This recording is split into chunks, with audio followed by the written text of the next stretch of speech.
네, 안녕하십니까. 연준입니다. 부동산 시장 침체가 장기화되면서 가장 피해를 보는 것이 어디입니까?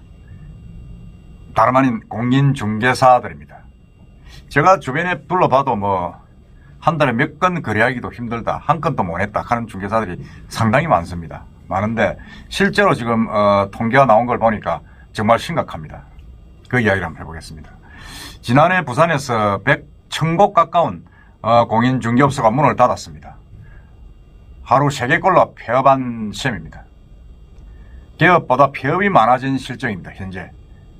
그리고 부동산 시장 거래 회전율 역시 4년 만에 4분의 1 토막이 날 정도로 지금 거래 절벽, 거래가 전혀 없다는 거죠. 이건 지난 연말에 또 탄핵, 윤석열 대통령이 탄핵, 계엄, 탄핵, 이걸 겹치면서 또 더 심해졌습니다. 거래 회전율이라는 것은 이제 부동산 매매 시장의 활성화 정도를 나타내는 수치인데, 거래 회전율이 0.18이라면 실제로 매물로 나온 유효 부동산 1만 건 가운데 매매 거래가 18건 있었다는 뜻입니다. 1월 기준 부산의 거래 회전율은 부동산 호황기였던 2021년 0.64 이후에 계속 내려가가지고 원래는 0.2선마저 깨졌습니다. 그러니까 이게 엄청나게 떨어진 거죠. 이 통계만 보면 회전율이 3분의 1로 줄은 겁니다. 그래서 부동산 거래 급감으로는 피해는 현업에 이제 활동하고 있는 공인중개사들에게 직중타를 주었습니다. 직격탄을 맞은 거죠. 지난해 부산에서 개업한 공인중개사는 719곳, 폐업한 사무소는 994곳. 그러니까 이제 됩니까? 폐업이 개업보다 275곳이 많다는 이야기입니다. 지난해 부산시에 등록된 사무소가 7,324곳이었으니 폐업률은 약 한 13.5%에 이른다고 할 수 있습니다. 2020년만 해도 개업이 폐업보다 400곳가량 많았습니다. 그러니까 무슨 말이냐면 개업을 많이 했다는 거죠. 4년 전만 해도. 그런데 지금 이제 2023년부터는 폐업 숫자가 개업 숫자를 앞지르고 있다. 참 기가 찰 일입니다. 지금 그 통계도 보시면 알지만은 개업 숫자가 지금 어떻게 되어 있습니까? 지금 2022년을 기점으로 해가지고 폐업이 지금 2023년엔 1031건, 개업이 889건, 그 다음에 2024년은 폐업이 94건, 그 다음에 개업이 719건. 그러니까 완전히 역전된 거죠. 그러니까 부산에 등록된 개업된 공인중개사 숫자도 크게 줄었는데 22년 4분기 기준 7,568명이던 수치가 지난해 4분기에는 7,125명으로 443명이 줄었습니다. 그러니까 이게 부동산 하는 분들도 죽을 지경이죠. 사실은 이게 퇴직한 분들은 퇴직 후에 노후 대비로 이제 이 자격증을 취득해가지고 시장에 뛰어들었는데 이게 한 명의 인건비도 못 건질 지경이다. 그래서 결국은 문 닫고 나가야 되겠다.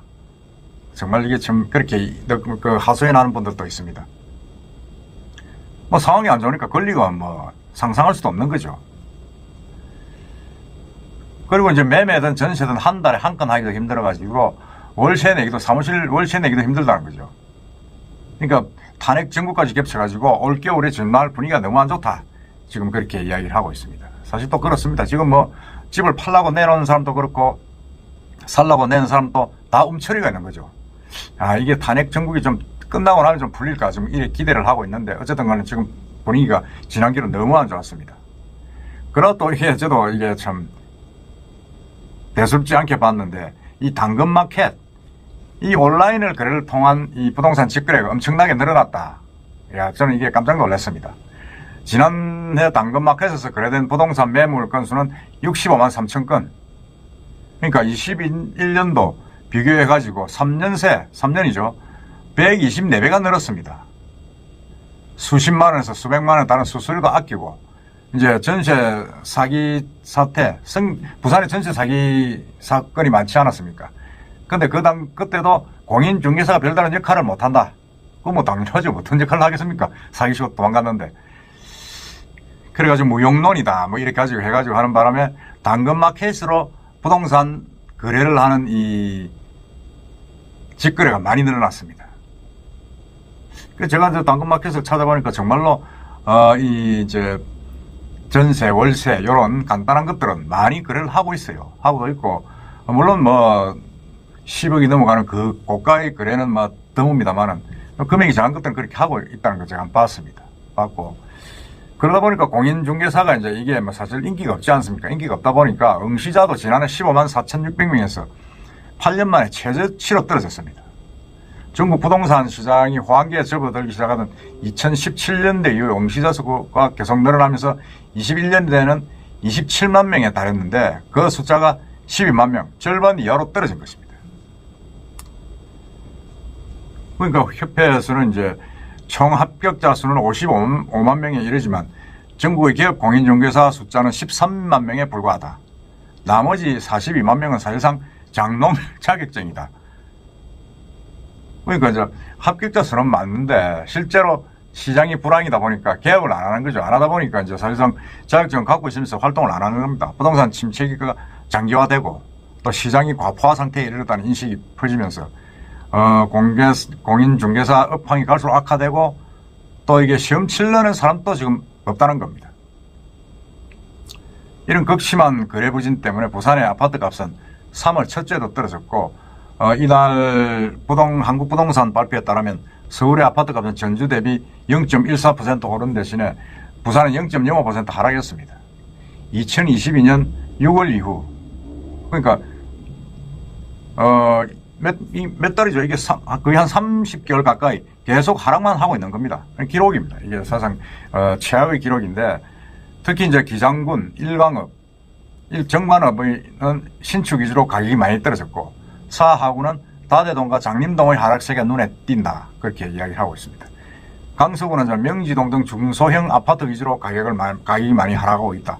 그러니까 주로 이제 변두리 쪽이 많이 떨어지는 겁니다. 지금 해수동이라든지 상당히 그 바다 쪽이 뷰가 보이는 이런 쪽은 사실은 시세를 탄탄하게 좀 유지를 하고 있는데 나머지 일반 구도심이나 변두리 쪽의 아파트들은 계속 가격이 떨어지고 있다. 그건 뭐 당연한 겁니다.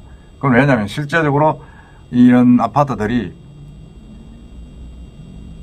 계속 센 놈은 세고 약한 놈은 약하게 되는 그런 현상이죠. 더구나 부산은 인구가 계속 줄고 있기 때문에 이런 인구가 몰리는 해운대, 수영, 남구, 일부 동네 쪽은 계속 이제 가격이 유지를 하고 있고 나머지는 뭐 계속 빠지는 거죠. 계속 빠지다 보니까 이런 그 공인중개사들의 희비도 좀 엇갈리는 겁니다. 제가 볼 때는 아마 현대 기장, 현대 수영, 동네 이쪽 부동산 중개소는 아무래도 좀 사정이 날 것 같은데 나머지 시내 쪽에 있는 변두리 쪽에 있는 이 업소들은 더 힘들지 않겠냐 그런 생각이 듭니다.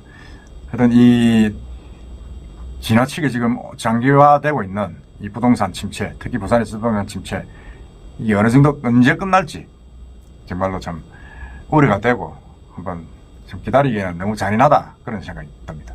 이상입니다.